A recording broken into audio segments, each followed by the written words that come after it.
welcome back to the channel. This is the Darklight Emissary, and today's video is going to cover Garviel Loken, Captain of the Luna Wolves, Sons of Horus later, and back to the Luna Wolves again, and also Knight Errant of Malcador the Sigillite. Before we dive straight in, I just want to thank you once again for your support on this channel if you've been here for a while. If you're new, welcome, and I hope I earn your subscribe and or like and or comment for this channel's growth. Would greatly appreciate it. So the last video that I did was on Ezekiel Abaddon, who is the first captain of the Luna Wolves and later Sons of Horus Legion during the Horus Heresy and the Great Crusade. And right there along with Abaddon, up there as one of the most well-known characters from the Heresy, definitely more well-known than Abaddon, is Garviel Loken, who is essentially, from the very beginning book all the way to the end, one of the main characters of the series, I would say. He's one of the main POV characters. And so Loken, I would say, is one of the more unusual Space Marines to have ever existed. And what I mean by that is, while a lot of Marines during the Great Crusade and Horus Heresy era were a lot more personable in general, Garviel Loken was still a cut above the rest as far as being very approachable for a Space Marine by regular humans, and Garviel ended up actually having several friends, I would say, that were just normal humans because he was so approachable and willing to discuss topics with normal humans and not seeing them as somehow below him. And beyond that, we don't know too much about Garviel's upbringing. We do know that he was born on Chthoniya, which was one of the main recruiting worlds for the Sons of Horus and the Luna Wolves, and that's where Abaddon also came from, and many other recruits for Horus's Legion, and that's also where Horus himself is claimed to have been from as well. Despite the brutal nature of the world that Loken was brought up on, and the likely gangs he took part in, and the wars he was often involved in, and probably where he was recognized as a candidate for the Space Marines, Loken was possessed of a overall noble soul and noble spirit, and despite his pride, he often came across humble when he spoke to him, which again kind of goes back to the previous point of why he seemed approachable by, humans looking to interview Astartes in the Remembrancer class of humans that were part of the fleets during the later part of the Great Crusade. And so all that's really known about him by the time we meet him in the first novel, Horus Rising, Loken is already a captain within the Luna Wolves. He is captain of the 10th Company, and he seems to be a very good commander as well as individual warrior in his own right. But along with everything I've already said so far, Loken never came across as particularly arrogant or over-exaggerating of his own skill or ability.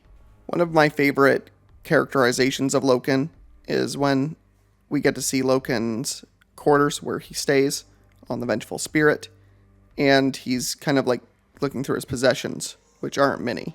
He really just has basically a box, and the box has a couple of keepsakes in it, and one of them is distinctly a cord of like taut string, like monofilament type of cable, and this is from a time where he had been fighting an Aldari champion of some kind, and he had defeated the champion eventually by garroting the champion with this wire. And Loken is reflecting on that fight and reflecting on the fact that he was basically in tears, defeating this warrior that he had grown to respect during their bout of combat, almost to the extent that it seemed like Loken regretted having to have killed such a warrior, despite this warrior being of a xenospecies that his empire, saw as basically exterminatable anytime they came across them.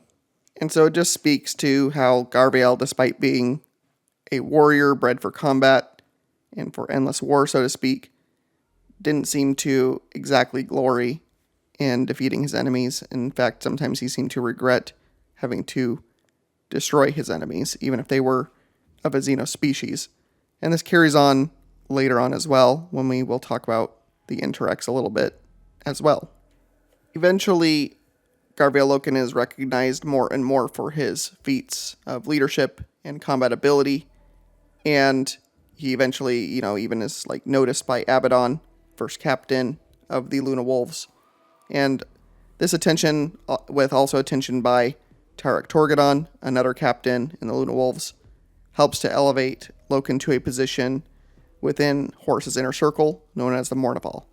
And the Mournival is a group of 4 Astartes that Horus chooses from across leadership within the Legion to be his counselors, essentially, to naysay him on bad moves or to argue against him on points to try to help Horus refine, the best response possible to situations. And so, just like how Loken doesn't have like an ultra high opinion of his ability, past what's practical, he gets that seemingly from Horus in some regards, since Horus knows he is a great warrior. Horus knows that, he's above humanity to a great degree as a Primarch, but he knows he's not above criticism himself, and often would seek that out as one of his leadership traits. And amongst the Mournival, Loken was biggest friends with Tarek, and Tarek basically referred to Loken by a nickname. He called him Garvi instead of just Garviel or Loken, so he often referred to Loken by this shorter moniker as kind of a term of, brotherhood, a type affection for a warrior he helped mentor and helped raise up to this Mournival position, partially at least. And so one of the first major situations that Garviel finds himself in is on a world known as 6319, which was a world that humanity had brought into compliance recently under Horus's expeditionary fleet. And the compliance itself was relatively hard fought, but they were able to take the planet relatively easily and straightforwardly. But the events afterwards were anything but straightforward and, set a precedent for what was to be foreshadowed in the future for the Horus Heresy itself, and even for the ultimate fate of Loken himself as well. During one of the follow-up compliance actions on the world, Loken is leading his men down into a resistance cells, basically cave network, and they're defeating some of the last resistances against the compliance actions of this expeditionary fleet. And once they complete the action, they realize a member of their party seems to be missing, and so they run across a member of his forces named Jubal, and Jubal does not seem to be himself. He's standing in the center of like a rock formation in the cave network they're in, and there's water falls tumbling down to darkness all around this location, and Jubal is seemingly out of his mind at this point. He's not really responding to Loken or the others, and he's ranting certain phrases, and he's declaring that he is a being named Samus now, and he starts attacking his former brothers, and eventually he mutates out of his armor. He starts getting bigger and distended, and his men retreat, firing at him with their bolters, and it's not really slowing him down for a time.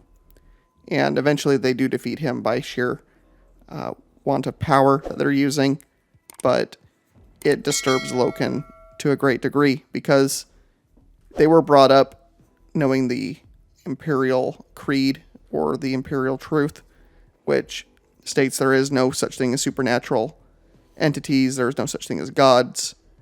This truth that the Emperor teaches is something that Loken enforces very seriously, and this is the first inkling of something like that not seeming to really work for the reality that he witnesses here. And eventually this leads Garviel to having a meeting with his Primarch, with Horus himself. And Horus and him are on the Vengeful Spirit in an observation area of the ship, and they are currently traveling through the warp to, a new location to, further go after some next objectives. But Horus takes this time to tell Loken a bit more about the warp here. And basically, Horus just tells Loken that what happened to Jubal was the warp, generally speaking, that the warp is a corrupting influence and that it's dangerous. But Horus doesn't seem to know much beyond that himself, and he really just leaves it that, Jubal got corrupted somehow by the warp itself, and that, they have to be careful around the warp as much as they can. But there isn't still much of an answer given for how Jubal stumbled upon something from the warp on that world. They weren't translating through space on their ships through the warp at the time that this happened. So it still left Loken with some unresolved answers to his questions, really, I would say. The next major event that informs us on the character of Loken and just how he is as an individual is the Interrex compliance. And this is a touch point for not only Loken, but his beloved Legion, and for his beloved Primarch as well. The Interrex are an interesting, basically, offshoot of humanity that they run into. And the Interrex seem to have allied with a specific type of Xenos called the Kindbrak that are with them. And so because of this, Abaddon advocates immediately for their destruction, since that is the letter of the law from the Emperor to destroy any Xenos species. And then if they run into humans that have allied with the Xenos, to offer them a chance to join the Imperium instead of be exterminated along with their Xenos allies. But Horus at this point decides to take a different path, and he does decide to try to negotiate with the Interrex instead of just outright destroy them. And so this good intention, this trying to do something a bit better than what they are bred to do, ultimately leads to the damnation of this Legion and Horus himself, despite the, hope that this was trying to foster, essentially, for the future of the Great Crusade. But beyond that, on a more individual level, what I really love about this part of the novels is that we get to see Loken discuss with a member of the Interrex guards just a bit about chaos. The Interrex seem to know a little bit about it. They have a blade in a museum that the Kindbrak have made that is seemingly a chaos artifact. And so this is the first that Loken ever hears about chaos as a threat. And so they're having this discussion, and essentially it doesn't last very long because the Interrex soldier gets word that there seems to be some kind of attack going on, that they believe that the Luna Wolves and Horus are behind. And so this soldier does say that he's going to either arrest Loken or have to fight him. And Loken, to his credit, says this is ridiculous. We can talk this out. But the Interrex warrior is like, no, this really can't be worked out at this point. And so he does go and attack Loken. And the fight is relatively brief, and Loken is able to subdue this warrior. And again, kind of speaking to his character, he does his best not to actually kill this warrior, and instead just tries to make him unconscious while he tries to go find the rest of his men and his Primarch to find out, why this is happening. And so again, it just speaks to how Loken kind of was on the side of Horus for attempting to make some kind of lasting peace with this Interrex alliance. And, due to machinations out of both Horus and Loken's control, they are instead, victims to plotting that they are, as of yet, unaware of in the wider scheme of things. Shortly after this incident, the Luna Wolves rename themselves to be the Sons of Horus, and Loken, along with the rest of his brothers, trade in their white Luna Wolf armor for a sea green theme and more iconography of the Eye of Horus that signify that, they have become a legion that is more focused on their Primarch, because their Primarch is now War Master over the Great Crusade. And this suggestion was actually given by the Emperor and also encouraged by Sanguinius. Horus himself did not want to make his legion named after him, but he did relent after consulting with Sanguinius, as well as, I imagine, some discussion with the Emperor originally on it as well.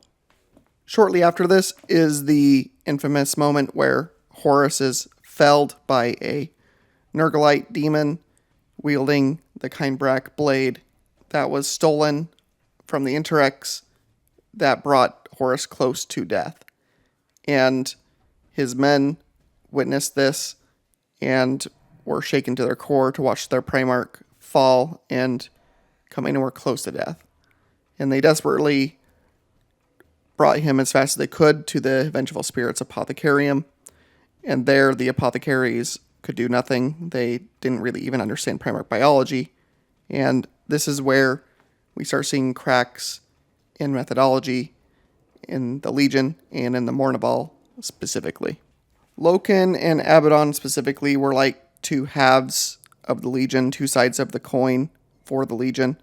On the one hand, you have Loken, who is calm and pretty humble in demeanor and is willing to basically oppose, different decisions that the Legion makes.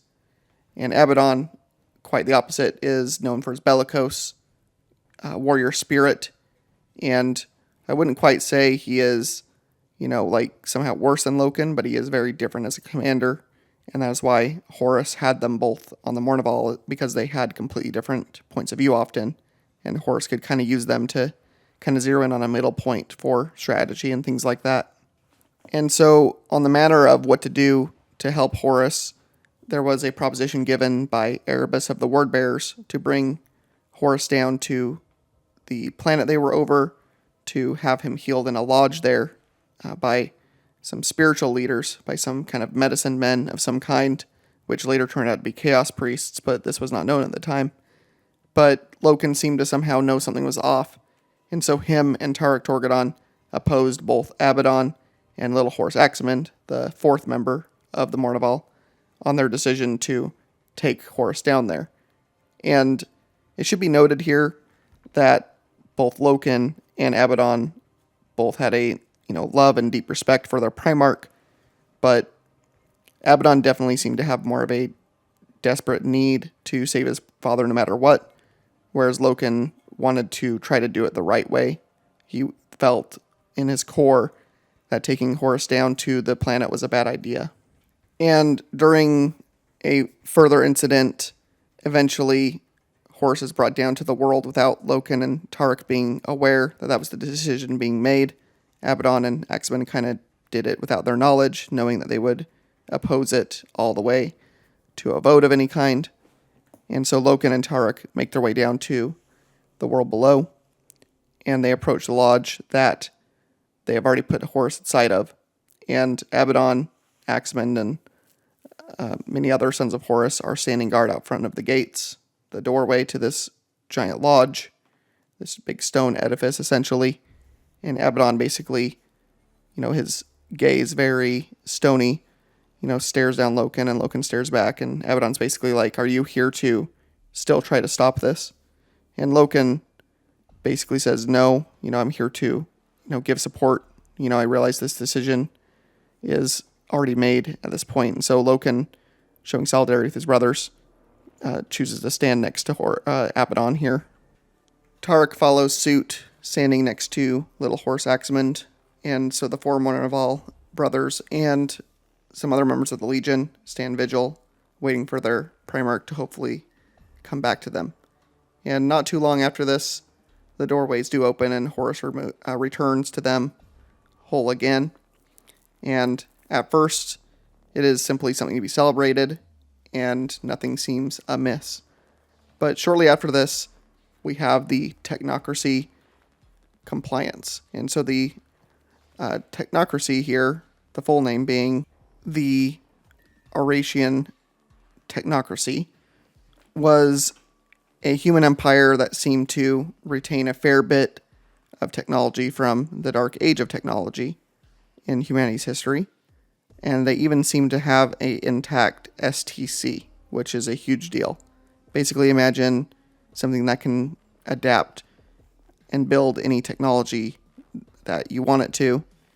It has the ability to mass produce and create, whatever tool you need from raw materials around you on a world. So this is something that the Great Crusade and the members of the Mechanicum and the Emperor himself, along with the Primarchs, were all looking for. And when they learned of this, Horus did the first thing that was out of character, which was to assassinate the leader that had come as an emissary to them, and also execute the honor guard of the technocracy as well. And Loken was taken aback by this. He was not sure why Horus did what he did, but he knew that on a core level that what they did was wrong. That Horus's excuse that he thought there was a weapon or something like that was not why Horus chose to end discussions so abruptly and in such an uncharacteristic way from the very diplomatic and often, frankly, kind Primarch that Loken had grown accustomed to.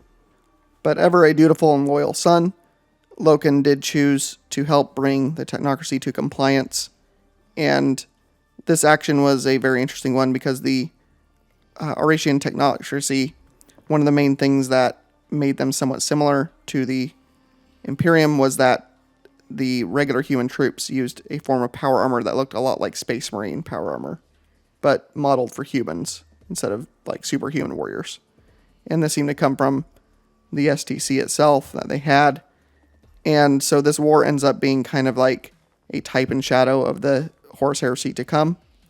And this is something that, is lost on Loken at the time, but we do get another moment of Loken's true humanity during this conflict. And that is when he is fighting in the thick of it on the technocracy homeworld.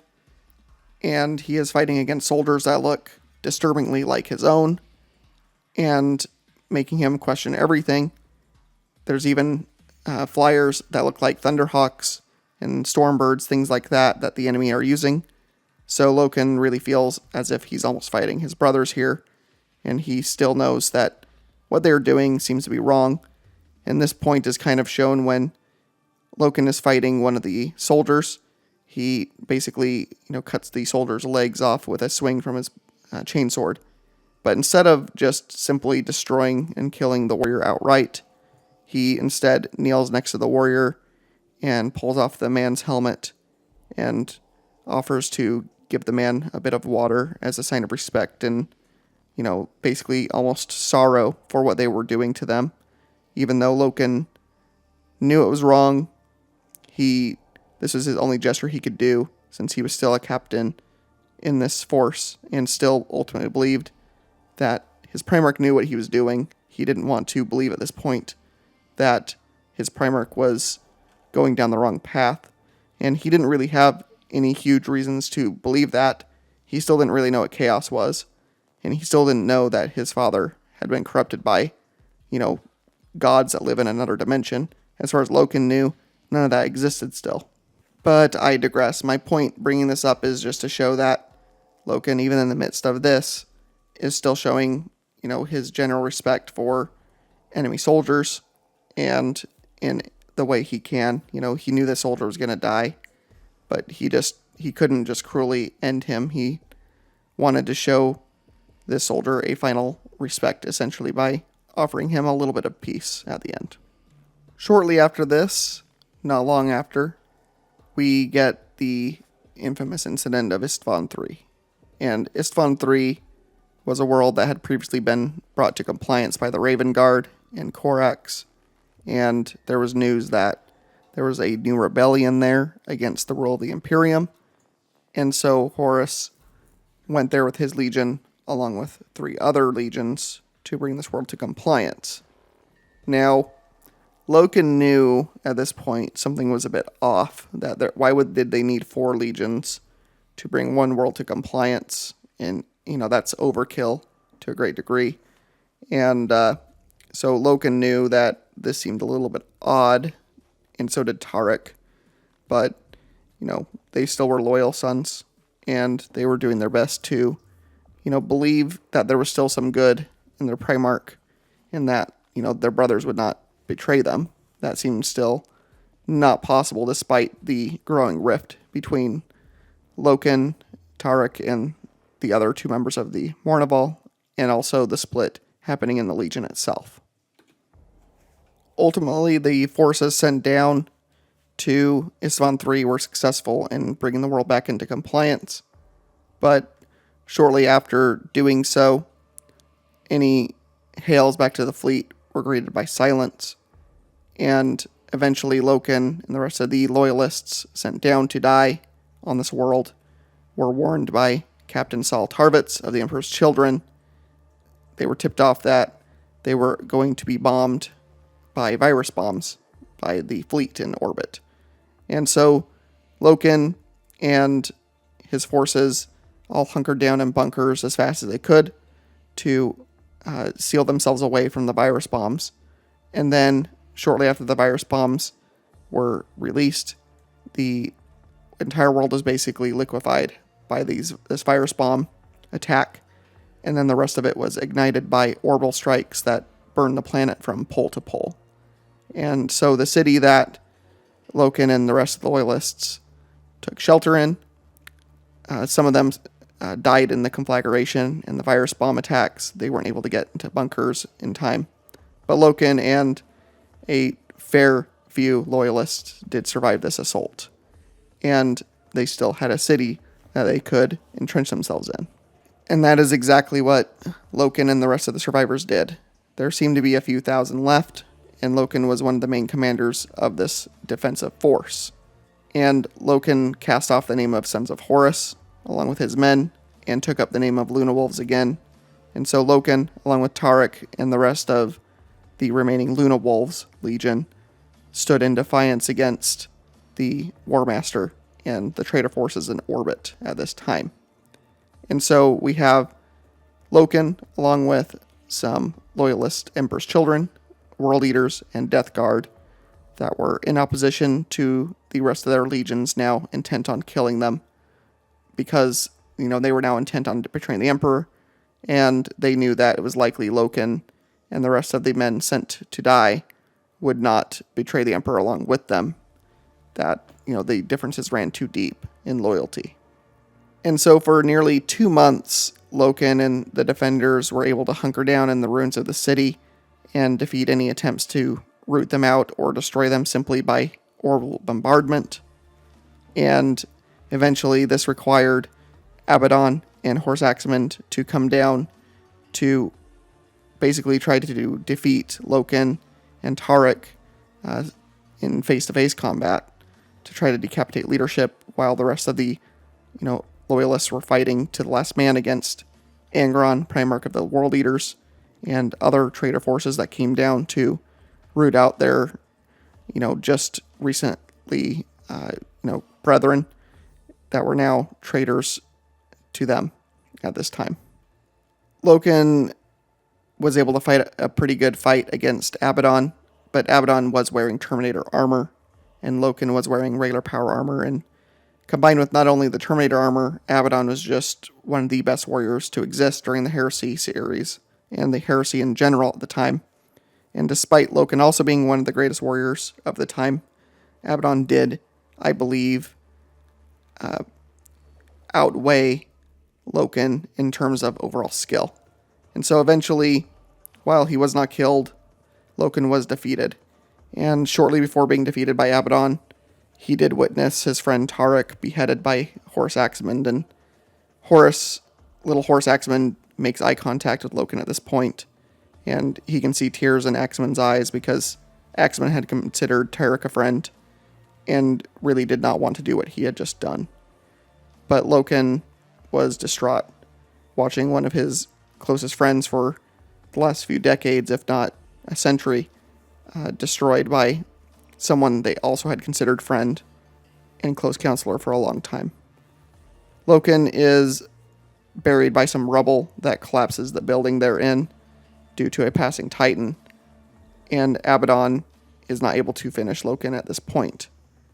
And so he is left to his fate. He is laying in the rubble of this world, and he witnesses a last orbital bombardment coming down to, destroy the last of his men and any other loyalists that had been resisting this final purging of them up to this point. Loken, either due to divine intervention, due to fate, due to some joke by the Chaos Gods, whatever it was, he somehow had survived the bombardment. And he seemed to be the lone survivor on Isfahan 3 at this point. But due to the trauma of what he had just went through, his mind basically was broken.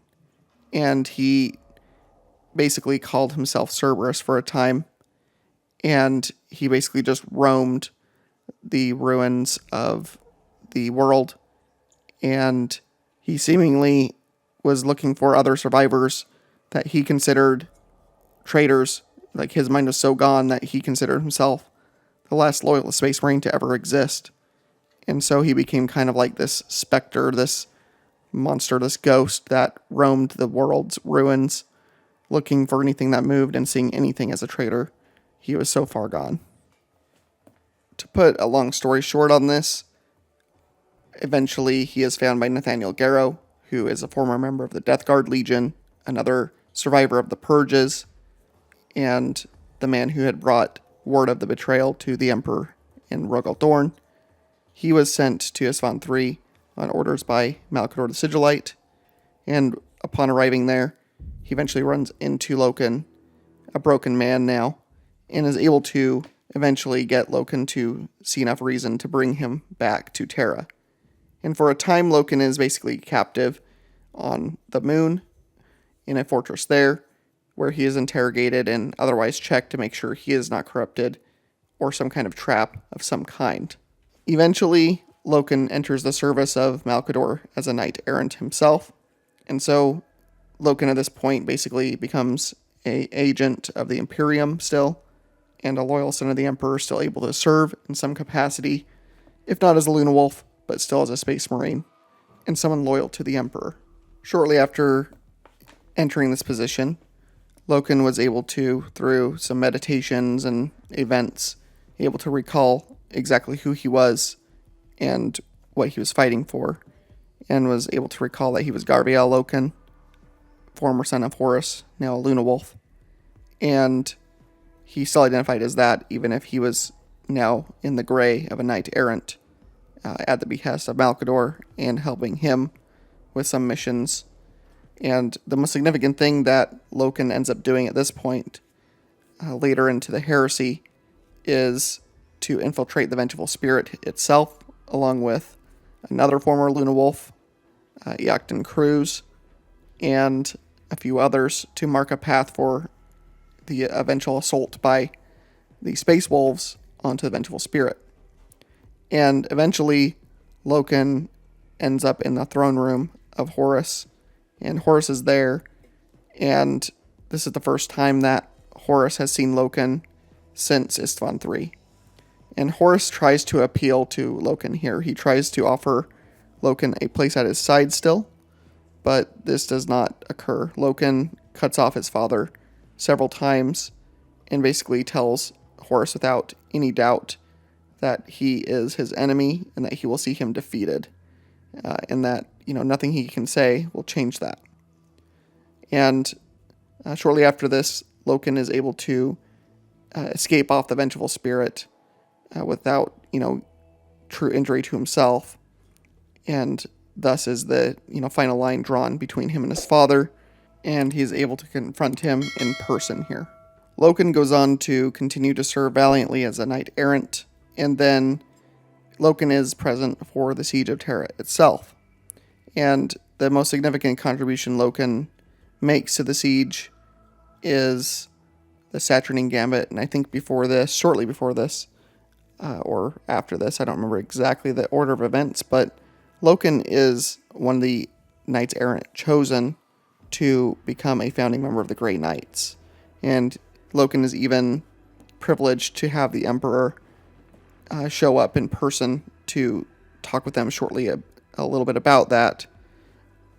It seems like a projection of the Emperor, but still it's the Emperor, it seems, there to honor them for, being future Grey Knights, for the foundation that they would be of that very important and vital chapter of Space Marines later on. But Loken refuses this position. He tells Malcador that's not his place, and that he is going to confront, his father eventually. That's his goal. He does not want to, quit the battlefield, essentially. And so during the siege, Loken is often roaming around, finding, enemies to fight. He's, still a very great warrior. And eventually, though, he is brought into the Saturnine Gambit, which was a plot to basically ambush Abaddon and his first company, along with several other Sons of Horus companies that were attempting to infiltrate a weakness in a wall that Dorn was aware of, and they knew the assault was coming. And the Sons of Horus teleport into this wall and are immediately greeted in very quick succession by the Knights Errant, along with several other elements of Imperial Fists and other loyalists there to essentially cut the head off this assault immediately. In pretty quick order, Loken is able to defeat his former brothers in combat with the help of his Knights Errant as well as the Imperial Fists there. And Loken is now wearing the white of the Luna Wolves after rejecting the position of Grey Knight. And one of his former brethren in the Sons of Horus sees Loken for the first time since before Istvan even, which was about 7 years earlier, and essentially seems to think that Loken is a ghost. And in a sense, he is correct.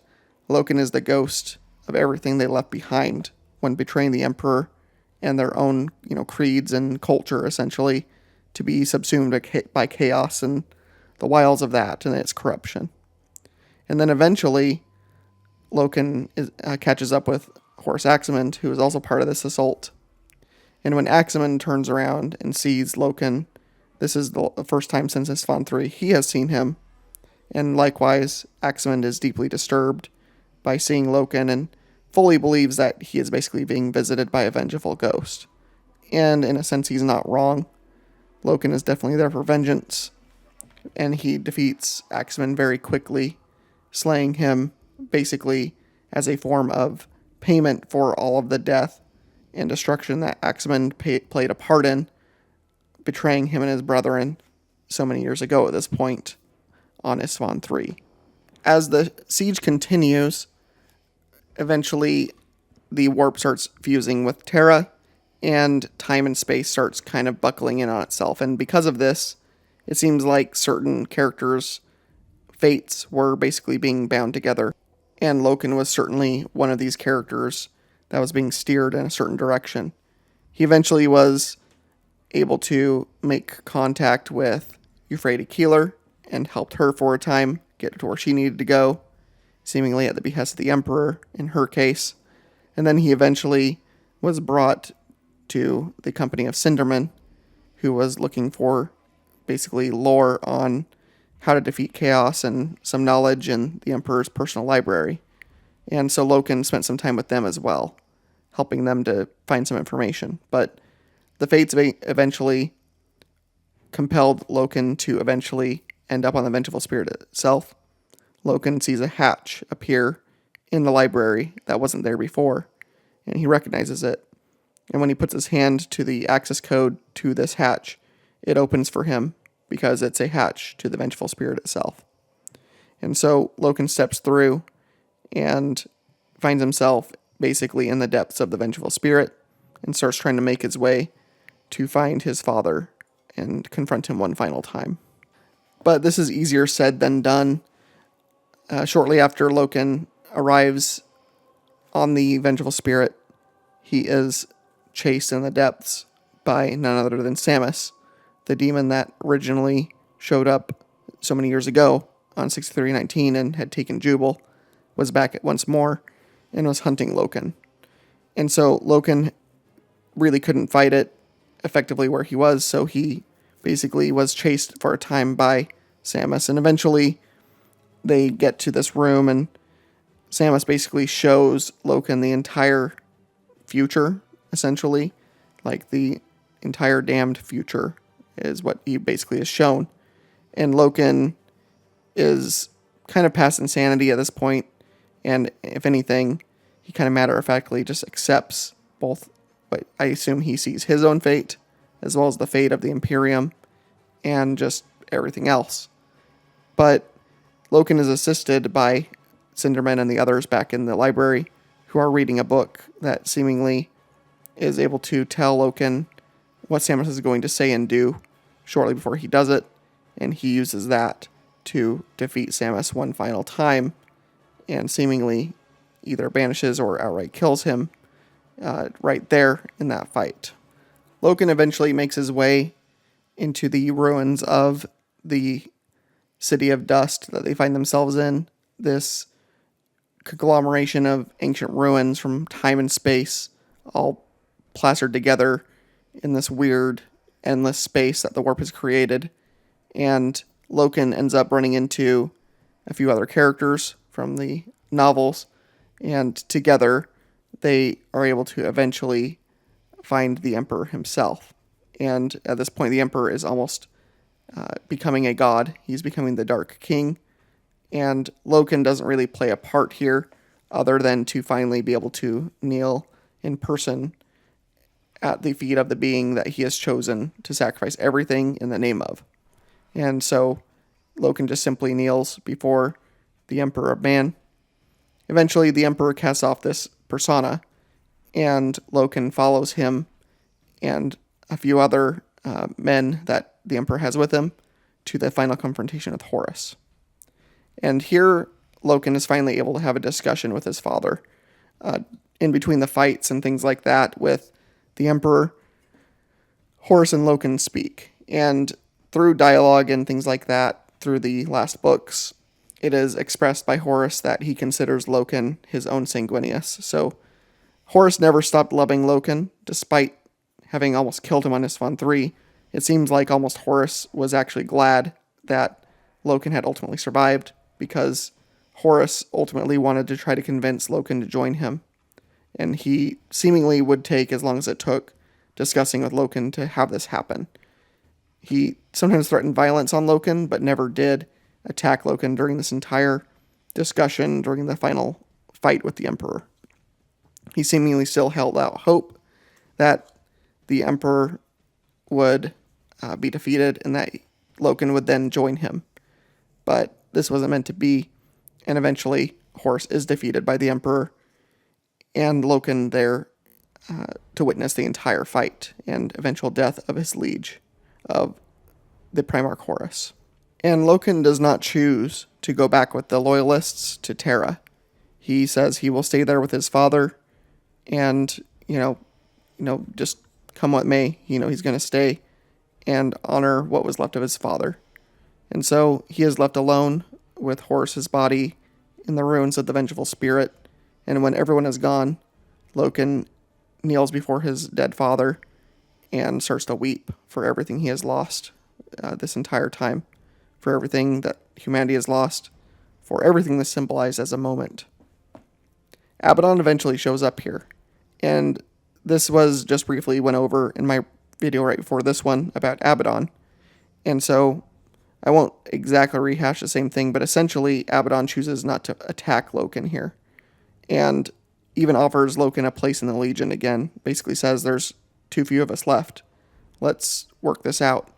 And really what is revealed here is that while Loken was loyal to the Emperor, he was loyal also to the memory of his Primarch as he was. Whereas Abaddon chose to be loyal to the Primarch no matter what, Loken was loyal to the ideals that Horus originally stood for, and was essentially doing what he did to honor that memory of the Primarch they once had. And Abaddon saw value in this, and Abaddon even admitted that much of their father had been subsumed by chaos, and he was not on board for that himself. And so this was the beginning of a possible turn for the Sons of Horus to maybe even make amends with the Imperium eventually, if Loken had been allowed to join them again. But fate was not on Loken's side. And it's possible here that Loken knew what his fate was going to be regardless, and still wanted to say what he said to Abaddon in a hope that he could change the fate of Abaddon and the Sons of Horus, which didn't happen, and that's because Erebus is able to kill Loken at this point.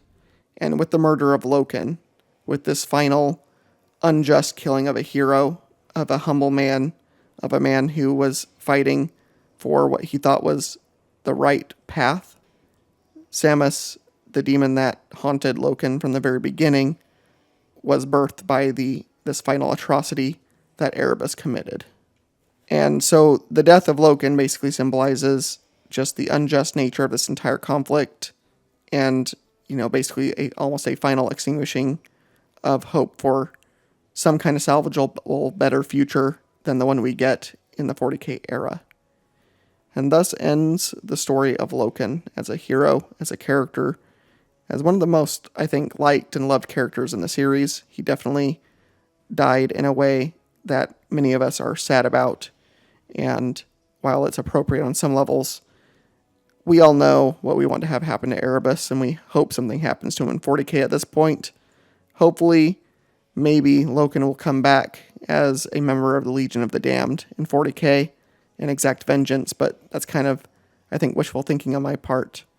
I would like to think, though, that Loken is part of the Legion of the Damned, and that he arrives as a final hope and hero when Loyalist forces are, at their worst and getting, buried in enemies, just as Loken once was, and that he can help them defiantly defeat the odds when he is called forth from his place of vengeance in the warp, is my thinking. There's no evidence of this. This is just my hope that Loken does live on in some way as some force of betrayed vengeance, because not only do demons get spawned in the warp, it seems like the Legion of the Damned are some kind of force that is birth of betrayal, but, a demand for justice for that betrayal. So anyway, this is just a bit about Loken. He's probably one of the greatest characters that Dan Abnett and the Black Library have produced, in my opinion. And if anything, this is actually a short synopsis of him.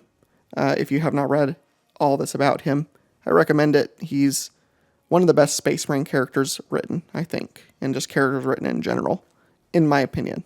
So as always, if you like this, please leave a like and subscribe. If you have not subscribed already, thanks for listening to this entire video. If you have already subscribed, please leave a like and comment. I'd love to discuss with you anything about this video. And as always, I hope to see you in the next video and on live streams. We are live streaming weekly, typically. I won't be here from the time of this video until Thursday next week. I am traveling, but there will be a video later next week, hopefully. But this video at least will come out, and I'll hope to maybe live stream that Friday next week for you. Maybe Helldivers, maybe more Battlefleet Gothic Armada, or I could do Bolt Gun. You could leave a comment on what you'd prefer. If you get to the end of this video, I assume you want to see more from me, so leave me a comment on that. So I hope you have a great day or night wherever you are. Have a great weekend coming up here. It's going to be Friday. Well, it is Friday for me right now, so it's going to be Saturday and Sunday for you guys at the time of this recording, but this video is going to be dropped on a Monday. I think I'm going to get it set for Monday when I'm already out of here, just so there's a video for the week for you guys. But as always, have a great one, and I look forward to seeing you in the next video. Thanks, and have a great day.